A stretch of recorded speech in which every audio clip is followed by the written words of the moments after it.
what's the classic D&D campaign? I want to start an occasional series, well, probably regular series, talking about running D&D campaigns, but particularly I'm going to call it the classic D&D campaign because there's many ways that people run Dungeons and Dragons, and sometimes we get. I think there's a lot of white noise, a lot of interference when we start saying, "Oh, I run D&D like this," and then someone says, "I run it like this," and that's can be a great sharing of different perspectives, but it can just be talking at cross purposes because one person really means they're playing one kind of game, the other person means they're doing something completely different, and it's a weird alien experience because, like, okay, we're using the same word to mean different things. So, what I'm going to do is I'm going to discuss what being what I mean by classic when I talk about classic D&D, what that is.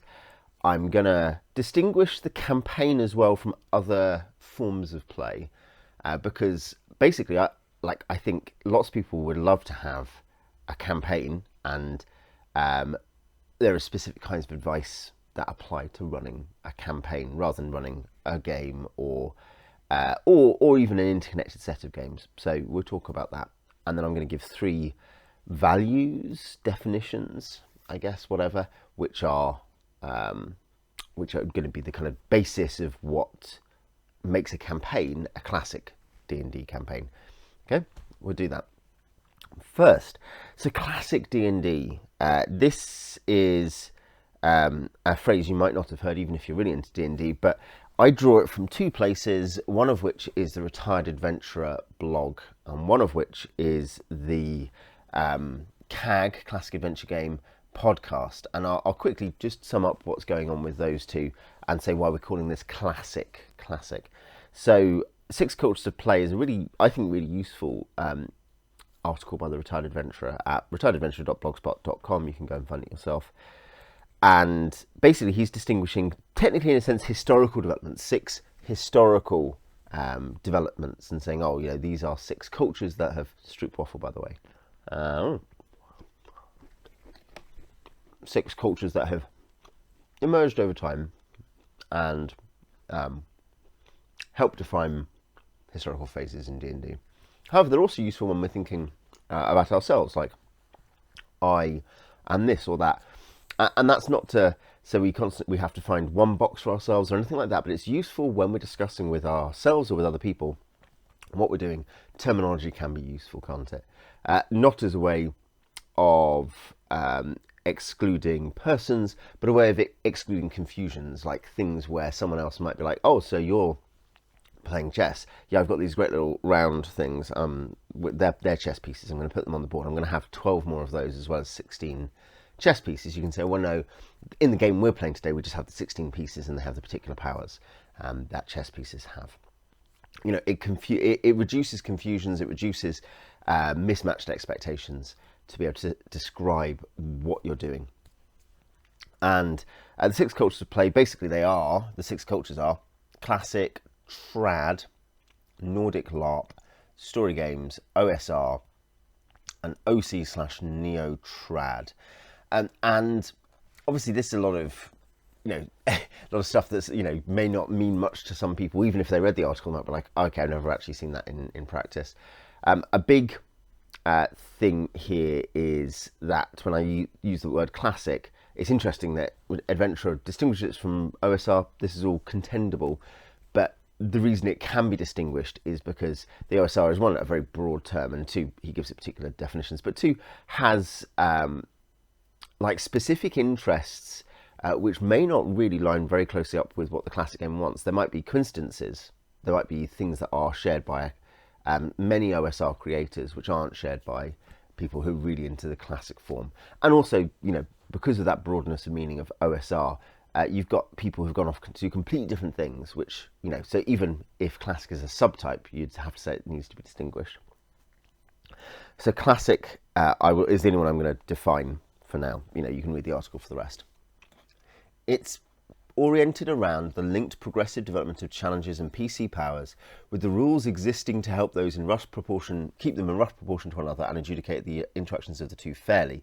This is explicit in the 1EDMG advice R series, periodic, which emphasises periodic resets between sections of the adventure to create a fair experience, etc. a similar experience from tournament table to tournament table. The focus on challenge-based play means lots of overland adventures, sprawling labyrinths, and it recycles the same notation to describe towns, which are also treated as sites of challenge. At some points, PCs become powerful enough to command domains. This opens up the scope of challenges further by allowing mass hordes to engage in wargame-style clashes. The point of playing the game in Classic Play is not to tell a story, it's fine if you do, but rather is the focus of players coping with challenge and threats that smoothly escalate in scope and power as the PCs rise in level. The idea of longer campaigns with slow but steady progression in PC power, interrupted only by the occasional death, is a gameplay ideal for classic culture. And I think this is very nutshelled, and you could say lots of other things about it. I'm going to both today and in future ones. But what it helps sum up is there is a very, because he looks to date this to 1976 to 77 when Gygax says, okay, we're going to codify the loose set of ideas and rules in OD&D into a game, going from his non-game, not that you're not playing games with it, but what's really an assistive set of rules to a game. And that's based on his experience. He's like, look, this is how we play it. And, he has moments where he says, everyone else has to play it like this. He has moments where he says, oh, of course you can adapt this as you like.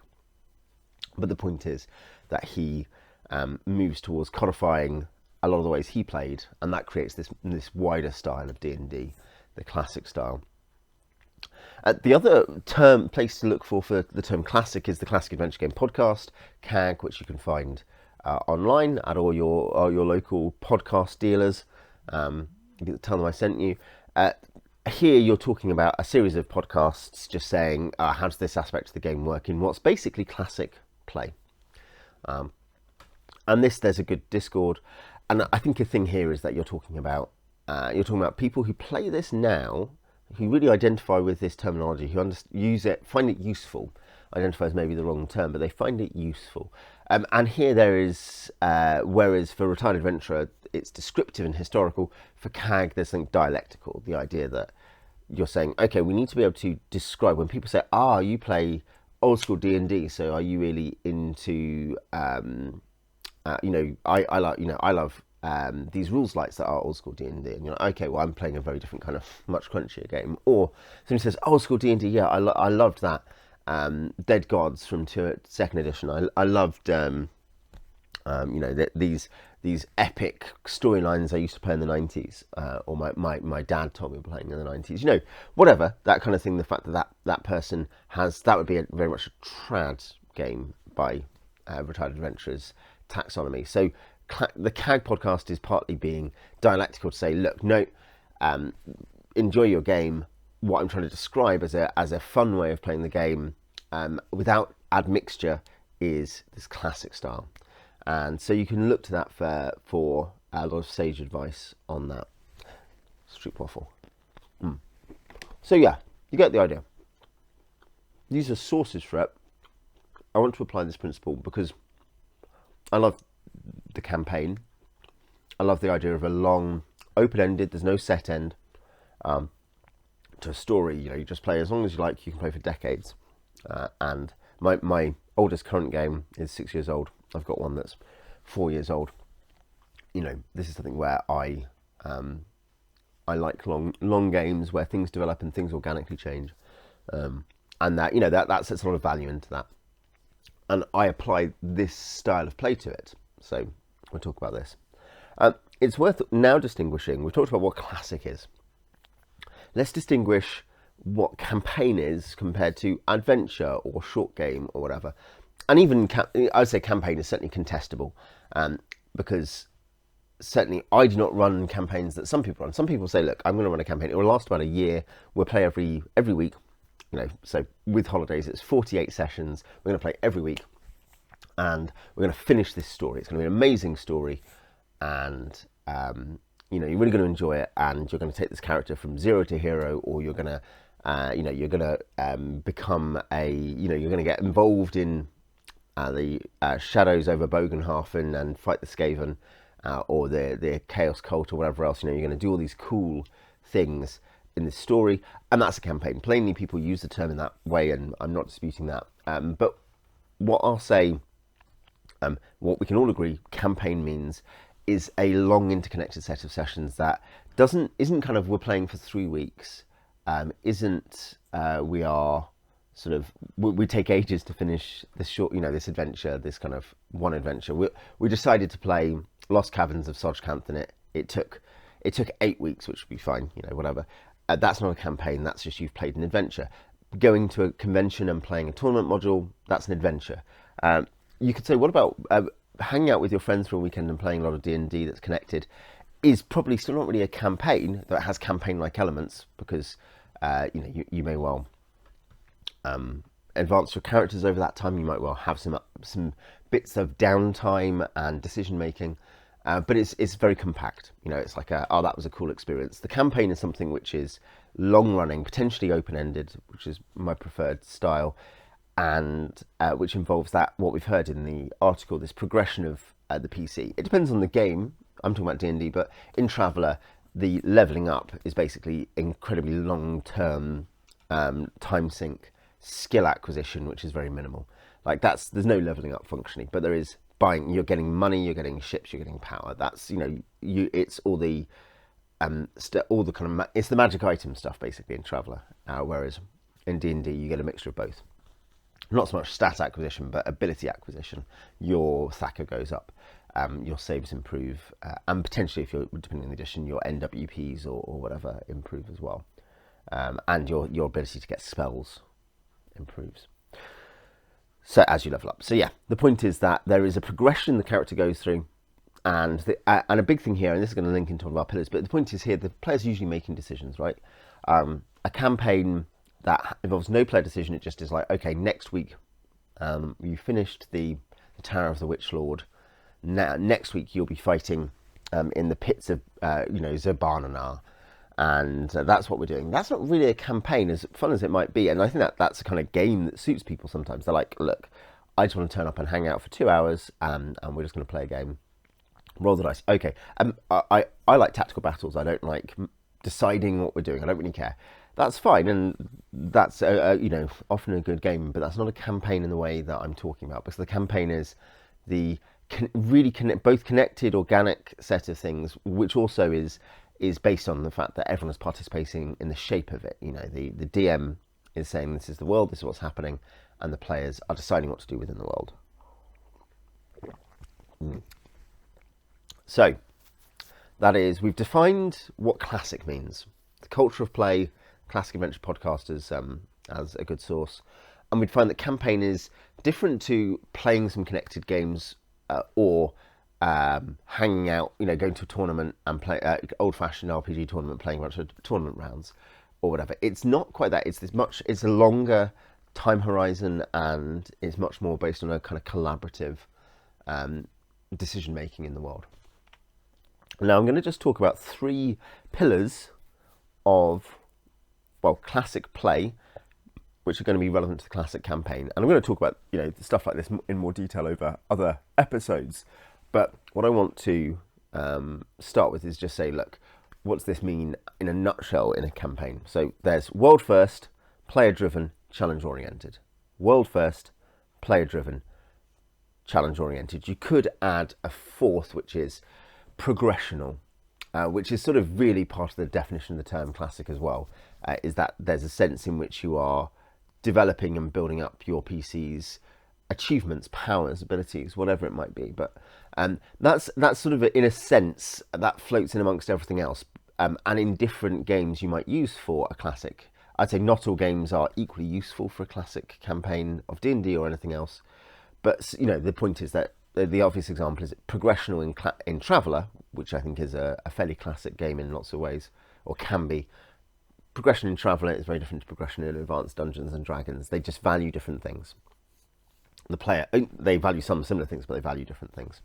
So progressional is something which isn't sufficient to define a classic game, and there's not one form of progress, but it is probably necessary. The character develops and advances in power and ability.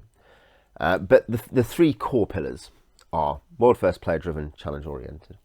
So world first. This is interesting, given I talk about the world and the player as both really important, and as if they are both the most important thing. World first and player driven sounds like they could be antitheses. I don't think they are at all, but because they are talking about different axes of advance. But a player-first game would be one that says, the players, I'm just going to ask players what they want to do, and I'll create some stuff for them to do based on that. And if they're like, I've created a character and he's got this backstory, then I will basically build loads of stuff into the world straight up to kind of fulfill that backstory and make it really cool. And in that sense, player first is actually story first. It's to say the stories of the characters are the most important thing. World first says, look, you always have to imagine, though it is a game and it exists for players, you almost have to imagine the players aren't there, but not because you don't want them to be there, but because you need to think, what is happening in this world that matters and is interesting? Because the players are going to come and interact with that, and they're going to change that. Because what you want to have is that there is a world, and then the players come and blow it up and change it and do loads of stuff in it, and they make it work for them. Before the Baron was in charge of all this stuff, but now, and it wasn't even what the DM assumed would happen, but now we've come in and we've taken over the barony. That's great. We'll get to this in player driven, but the point is you need a world first that has all this stuff. That like, this person's in charge here. These are the tensions between these kingdoms.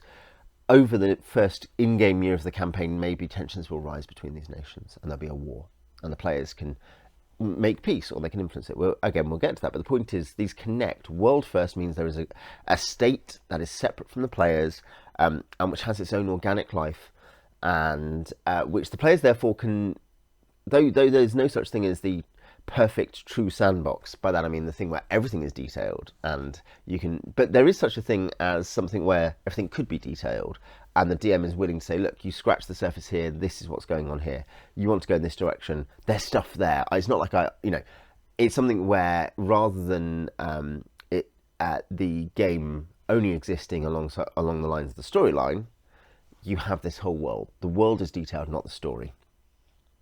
And the world is detailed for a game. It's not like you're like, oh, great, so I don't need to worry about the story, so I can write really long histories of all my kingdoms, and that's what the game's now about. No. What I mean by world first there is you're writing dungeons, encounter tables, factions, all these things which players actually interact with. And there might be some other stuff behind that you enjoy, but the world is all the game stuff that you could then imagine you went into observer mode, and you could just watch the world taking over. And maybe there's even rival adventure groups. And if you don't go, and this of course matters for players, if the players don't go to a dungeon, then the rival adventurers might. If the players don't side with a particular faction, rival adventurers might. All these things where imagine if there were no players, the world is ticking over with all this game stuff happening. So world first.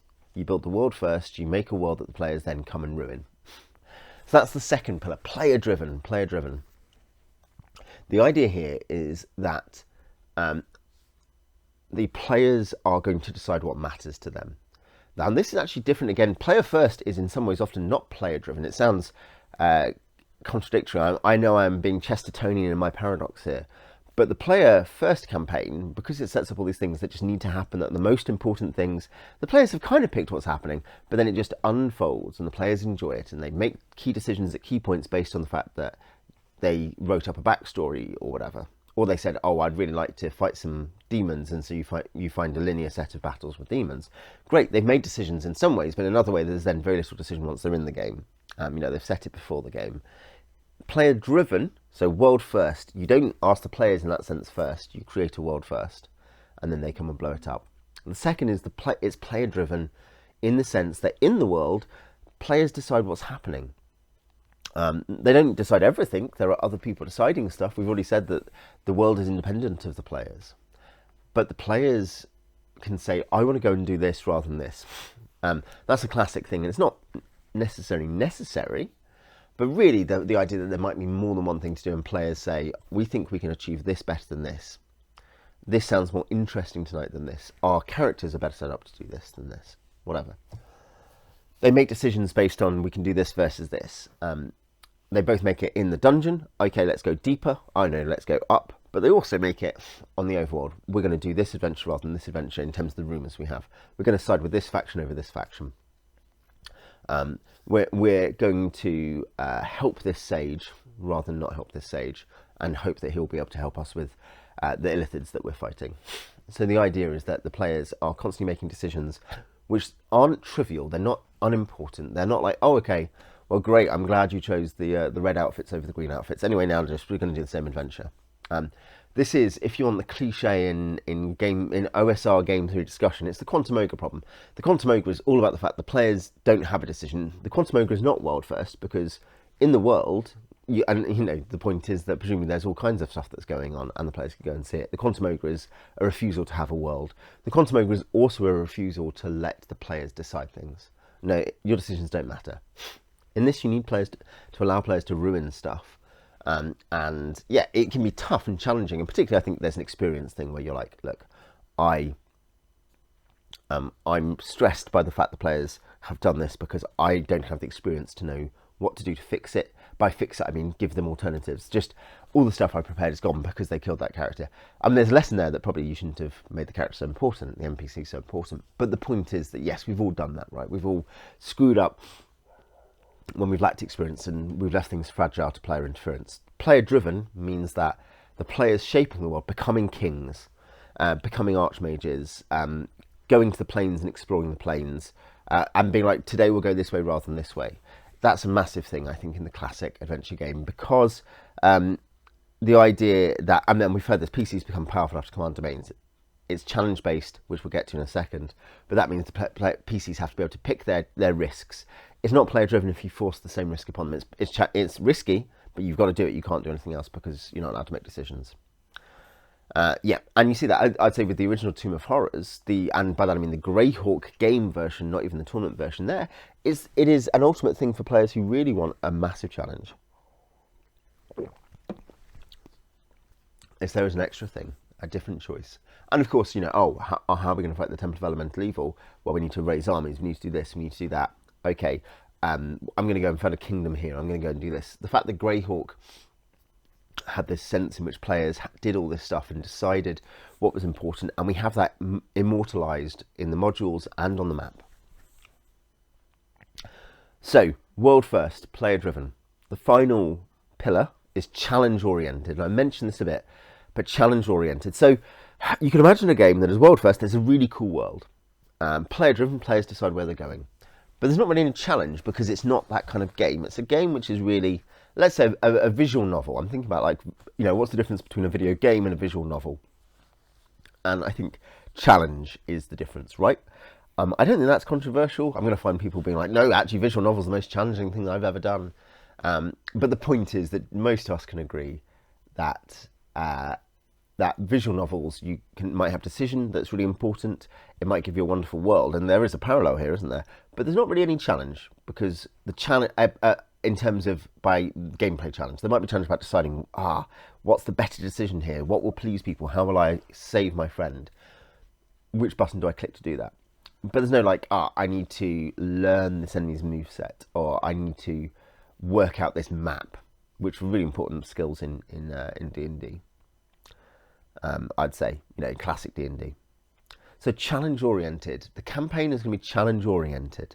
It's going to be one where players are facing challenges, and per the definition we've read, increasing levels of challenge. They're going to start out, it's rats in a basement, sure. It's goblins, it's kobolds, it's bandits. And now we're fighting gnolls. There's an incursion of gnolls into our kingdom, massive tribes of gnolls, and they've got powerful casters with them, serving unique. Okay, now we are starting to adventure and fight giants. Okay, now we've got domains.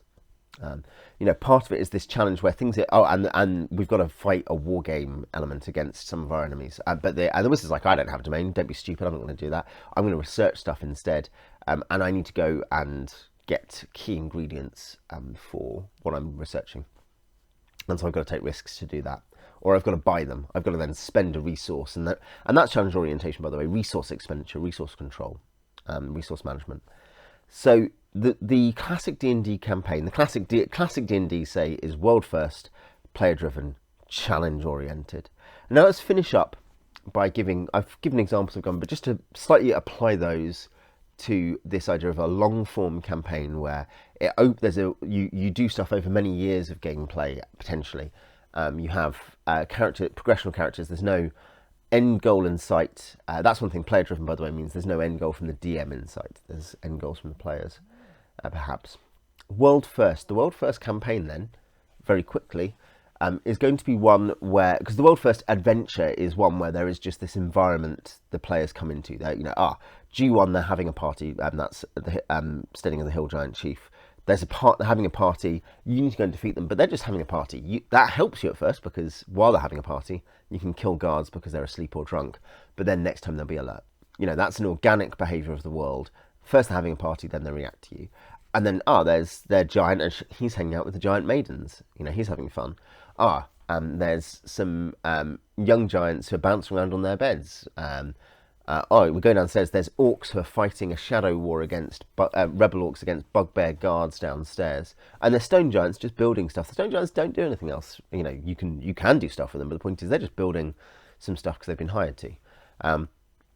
There's a weird shrine. It's just there. It's there from a previous age, perhaps. Like this environment, none of which it literally exists for players, but it doesn't exist for the characters. The characters are interlopers who are interfering in this place. At the campaign level, the whole world is like that.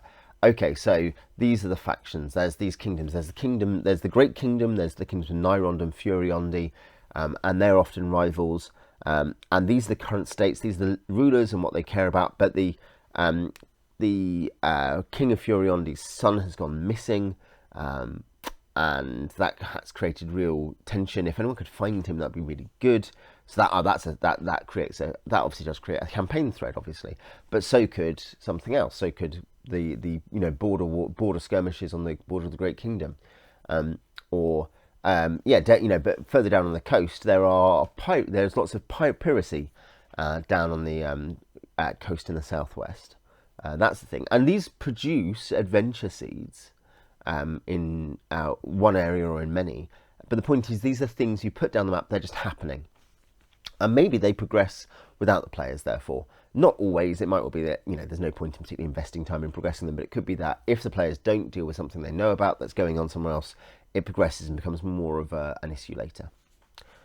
Player driven. Well, we've just said players need to decide between the things. They need to say, okay, I want to do this rather than this, and that means two things. One, there need to be meaningful choices between things. It doesn't mean you have to write 10 adventures. It could mean you do dump a bunch of adventures into a sandbox in a classic style. But it means the players have to be able to make meaningful decisions about the direction of the world. The world doesn't exist for their characters, but it does exist for players to change. And if it's that you're like, okay, well, the story is that I'm going to have a war between Furiondi and the Great Kingdom, and Furiondi is going to win. Furiondi and Nyrond are going to win. But the players could take part by doing this. Well, that's not very meaningful. Even if it's like, if the players fight in the key battle and win, and that's what they're going to do, then actually their side, whoever they pick, I'll let them pick a side. That's a bit more meaningful. But it's not very meaningful because you're still saying they have to do that. Or again, if they help Furiondi, Furiondi will win. Otherwise, the good powers will fail. That's a bit more meaningful. But if it's just a binary that doesn't seem to have much weight to it, they need to know what the point is of these decisions. A player-driven campaign is one where the players are like, I want to build a domain here. I want to purge the monsters from the wood. I just find this particular big dungeon really interesting. But also, I think this is something we can do now. We can't survive doing that. I recently had players say, look, we're too low level to fight minotaurs if there's a bunch of minotaurs here. We have to just get this thing and leave. Now we know there's really dangerous monsters here. We have to do what we're here to do and then leave, because they were doing something on behalf of someone else. And that was a player decision. It was a decision based on what the players thought they could achieve. So it's both what the players value and what, and that involves and is connected to what they think they can achieve. So a player-driven campaign is not, do we go left or right in the dungeon? That's the player-driven adventure at some level. But the player-driven campaign is, do we go left or right in the campaign, and based on what criteria that we, the players, determine. And finally, the challenge-oriented campaign has progressional challenges. It has higher level and lower level challenges. It may have some degree of soft pointing, like this is an area, like these are the rooms you get at first level. You can probably do most of that stuff, or at least you might be able to soon. So, but it is probably at least partly just saying here's a challenging world with stuff in it that is hard, and you've got to, and part of the player decision is you've got to decide what adventures you think you can accomplish right now. What objectives have you heard about? What rumours have you heard about that you could pursue right now? And so challenge-oriented world is one where it's a campaign is one not where the objective and the gameplay style is, oh, well, we're just going to see as much of the world as possible. Remember, this is the visual novel, like, oh, I get to see loads of stuff. The challenge-oriented campaign is one where the world is full of different kinds of challenges that are progressional, and where the texture of the campaign play of the things that develop and become more important. Oh, we helped this faction, so now they've actually become dangerous now because we helped them. What do we do with that? Or, okay, I've managed to stake out some lands, now I have to purge the monsters from the swamp so I can build my tower in peace and create a domain. There are challenges that gate each new part of the game and are a result of each set of player decisions. So the classic D&D campaign then is world first, player driven, and challenge oriented. What I'm going to do in the next few times is talk about developing the initial campaign setup, and then talk about the dungeon, the settlement, wilderness, and the city and city adventure in the context of a classic D&D campaign, what they do, how they function. Things like character stables, keeping time records, I'll do something on that. Something about resources, treasure, encumbrance, and the interaction of those in the campaign, do something there. Plot development, factions, escalating threat, I'll do an episode on that. How monster use changes in a campaign versus in different kinds of campaign, in the classic D&D campaign. And also one at least on high level play in a campaign. But yeah, that's it for today. I hope you've enjoyed that. I will see you next time.